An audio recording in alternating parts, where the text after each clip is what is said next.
Picnic मनावे। अच्छा चल चल चल ले।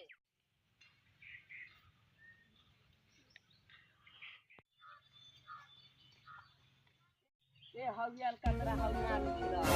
ए सरवा गाड़ी थोड़ियो खाली लूडू खेलाई थी। अच्छा ये सारा सब बैठ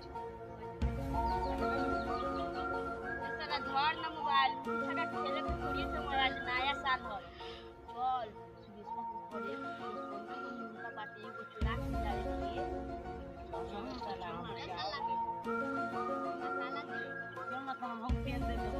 चल आप पचौनी गिलास दे दे साला पचौनी गिलास में पाता गिलास होता है तो सब फाइनल हो गया। चल अब एगो खाली मुर्गा बचा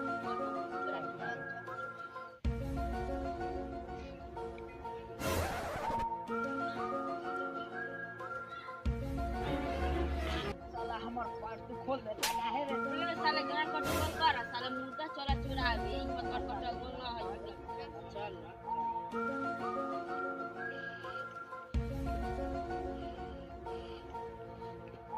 अरे साला हवे से तो मुर्गा वाहु चल पकड़ चल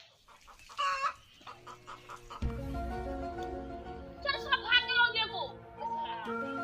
हां जिया भाईया पकड़ ले बारे।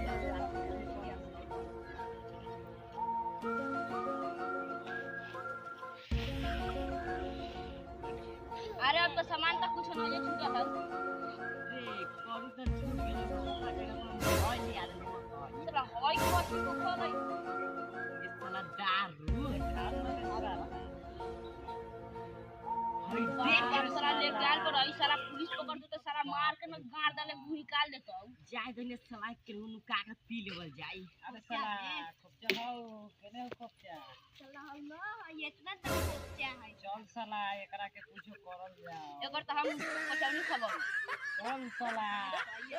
हम पचौनी में से दूध के खबै दूध के जब पचौनी में खली ये खबै ए साला हम गार खबे कर चल साला त हम तो मुंहे खा मांस खाए तुम झाट काम साला सब तू खा देबा त ना खाए भाई तो हम का करिए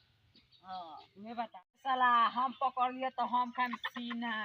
साले बांस काटे से लाट चाटे घींचे से पूरी तरकारी साले सब तू खा देबा त हम झाट खाए तो खाएम ना पकड़ लिए हम तो हम खाए इस साला ई तो अपने खाएला सोचे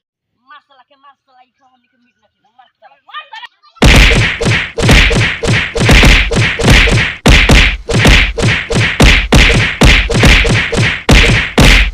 साला गांव के नस